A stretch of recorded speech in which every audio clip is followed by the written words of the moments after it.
What's going on, everybody? It's Noah, and in today's episode of the Rise Method, I want to talk about a very important practice that you can implement to help you to manage the most crucial element of your psychological well being, and that is managing emotional triggers. Now, everyone has triggers, okay? These are a natural process, a natural phenomenon of our growth and our evolution, okay? And intuitively, you know what that means when I talk about a trigger, right? It's any condition or stimulus that invokes an intense emotional response.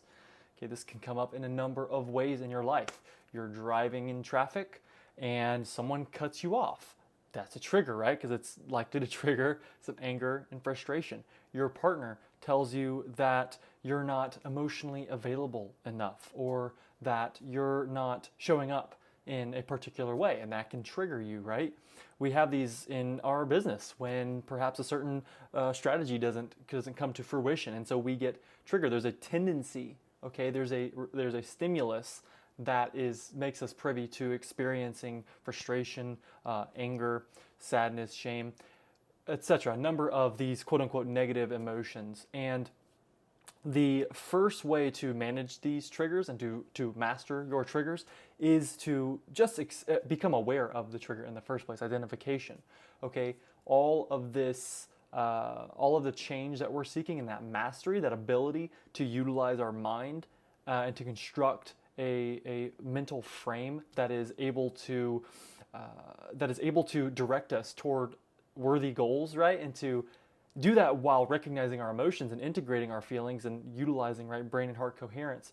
We have to become aware. It begins and ends with awareness. So noticing the trigger, noticing it arising in your body, noticing where it arises in your body, right? Is there a tension in your stomach? Is there a closing of your throat? Do you feel your heart start to beat a little more? Maybe your mouth gets a little dry. Notice the trigger. Notice the physiological response to the trigger, because any emotional response is going to be to manifest in the body in some way, shape, or form. Because the body is the repository of the subconscious mind, and the body keeps the score. If you don't know The Body Keeps the Score, that's a book by Bessel van der Kolk. I highly recommend you check that out. It namely discusses the etiology of trauma and how trauma manifests. And while we may not all be walking around with PTSD per se, we all experience some form of trauma, quote unquote, in our lives to greater or lesser degrees. We all have some experience, some events from our past that program us in such a way that were these intense negative experiences, right? We perceive them as such, right? They evoked this strong response. And that intense emotional response facilitated this programming, because it's typically the degree to which you respond emotionally to that event that's going to embed the program at a deeper level. Okay, so we have these intense emotional responses from these quote unquote traumas from when we're younger, and over time we carry those with us. Okay, they kind of shape our model, and that lends itself to showing up in various ways in our life 10, 20, 30 years down the road, when we're no longer the little boy or girl that we once were, who was scared or incredibly angry or felt abandoned, but nonetheless our body still responds in the same way. Okay, and you could even logically see that, right? And that's why awareness is the first step, but it's not the only step. Okay, because you can be logically aware of it, okay, but it's until you then begin to allow and accept the emotion, meaning you allow yourself to feel it. Okay, you breathe into it. You take a few deep conscious breaths and settle into that space between the stimulus and the response, okay? Because the stimulus is just that, it's a stimulus. It's not causing the response, okay? The event in and of itself has no meaning. You're the one applying the meaning to that, okay? Now, some events more or less can cause you to act in a certain way based on your programming, right? And in the depth of that programming and how just hardwired it is and how deep it goes back. And that isn't to say that you have to dig all the way back into your past necessarily, but it's just a recognition that some patterns are so deeply embedded that you're more or less privy to act in a certain way. And until you become aware of it and then accept it when it does arise, to feel the sadness, to feel the fear, to feel the frustration, right? To actually allow yourself to experience that physiologically, because that's the only way then it can actually move through you and out of you. Okay, this is the Hawkins technique of letting go, right? In the book, Letting Go, The Pathway of Surrender by David Hawkins. This is basically the model of that, and it's similar to the Sedona method as well. This idea of being able to let go, right? To release these habits that no longer serve us, these feelings, these emotions that no longer serve us, to be able to master our triggers, to release those triggers, okay? To be aware of them and then to accept them. So as a practice, okay, when you notice that anger, when you notice that sadness, take a moment and sit in that space and breathe into it. Don't place any judgment on it. Don't try to do away with it. Don't try to stuff it down, repress it, try to distract yourself. Oh, and you're not doing this consciously likely, but go to your phone or to go eat something or to, go even with drugs and alcohol, right? Some form of distraction. Sit with it and be in that. And that can be easier said than done at times, but it's nonetheless essential for that transformation, right? To be able to alchemize that belief ultimately, because that emotion stems from a belief. It stems from a thought. The thought stems from a belief. So it's the only way in which you can alchemize it is if you sit with it and you accept it and surrender to it. Surrender to that emotion, then it can move through you. And then you can act from the place where you are able to recognize the emotion, accept the emotion. However, you do not let that determine your next step forward. You can be feeling sadness, but in accordance with your desire and who you've imagined yourself to be and what you imagine for your life and what you ultimately desire for yourself and your business and your health and your relationships and your spiritual connection, okay? Based on those values that you have, those core values, when you can assess that and assess your response in relationship to those values, then you can better determine, okay, is this the ideal response? Is this the response that I want to have? Because you've already sat in the emotion.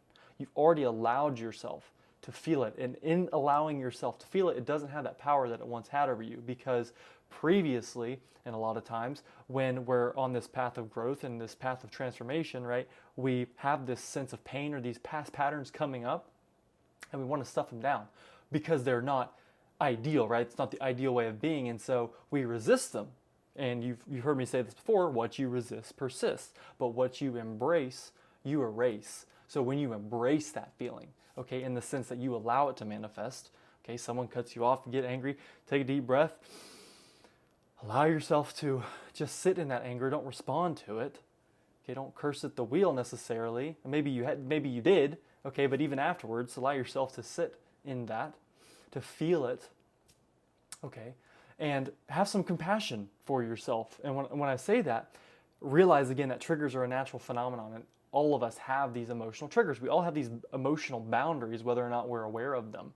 Okay, that's the process of relationship building, right? It's starting to notice those boundaries. Okay, where before maybe we didn't, but energetically we can feel when someone's stepping over those boundaries, when before we may not have noticed it, but now in that trigger we can bring that to light and then have a conversation about that to be able to establish healthy boundaries, to be able to establish a more cohabitable, co-creative environment with another person, or with yourself, like, right, if it's related to your business or to like your health endeavors, when maybe you're not you didn't work out on a particular day when you said you were going to, and that you start to feel this frustration, this overwhelm, and that makes you feel bad.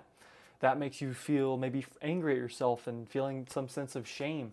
Well, if you continue to the fact that you perpetuate that feeling, right, by telling yourself this is wrong, I shouldn't do this, and you're in effect resisting it as opposed to just allowing yourself to feel it, realize that that isn't the ideal response to when you miss your workout, because you can't do anything about it now, right? You can only live in the present moment.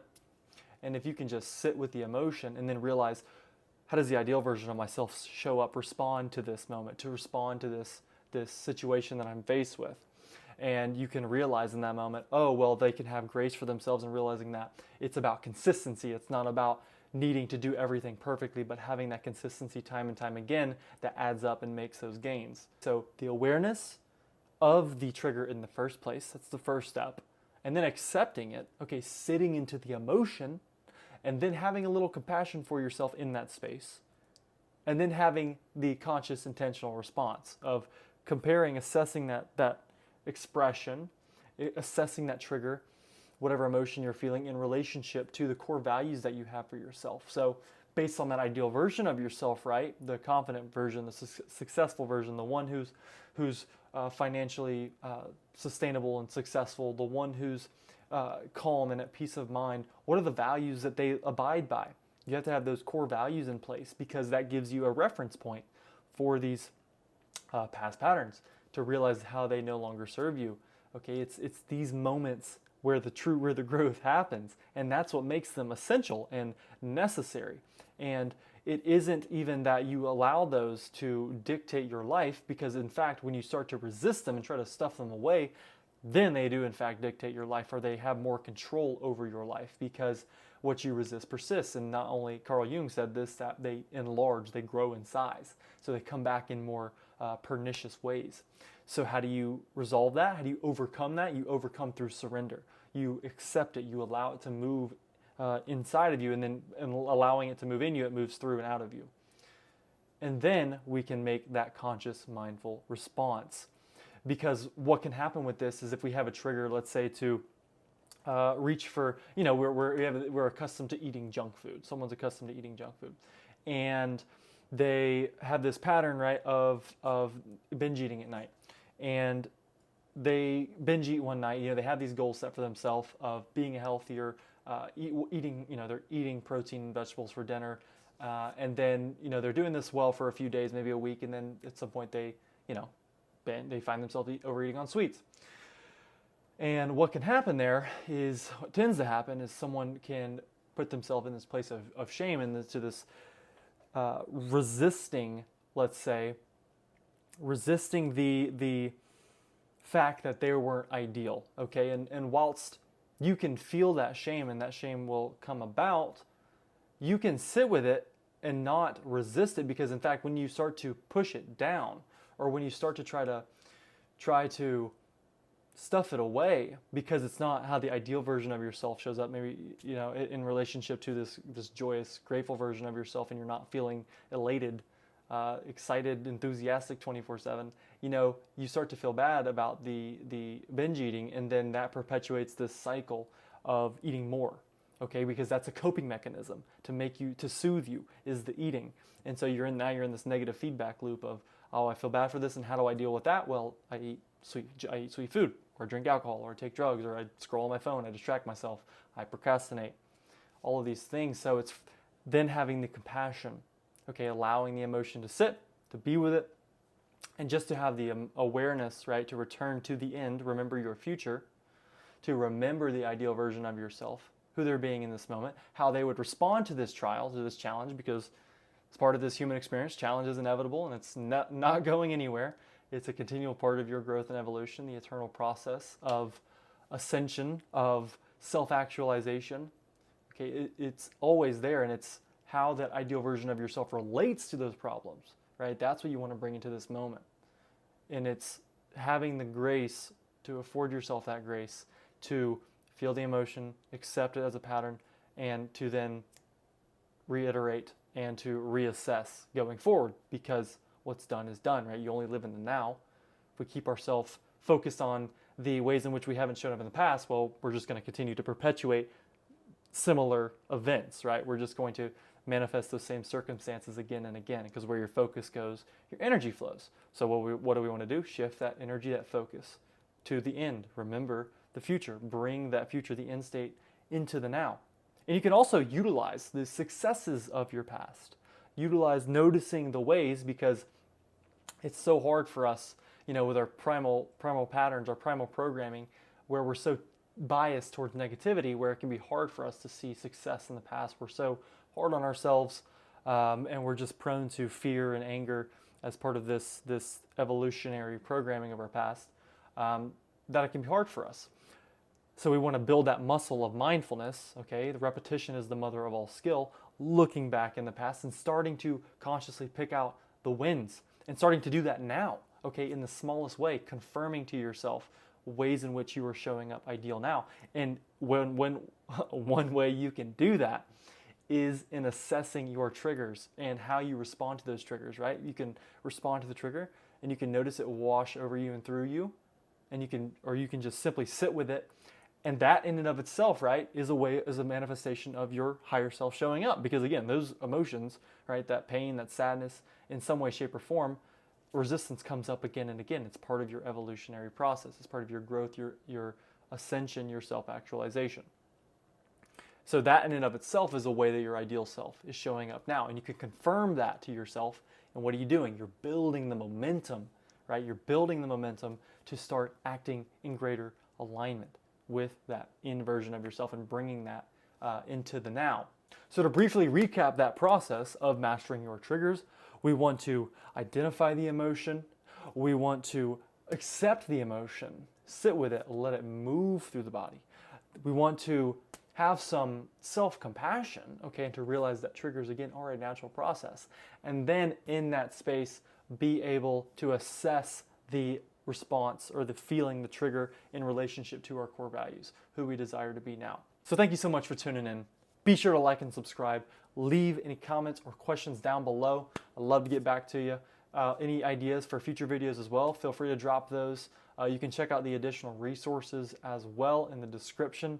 I love you so much. I'm so grateful to have you on this journey. And until next time, let's rise.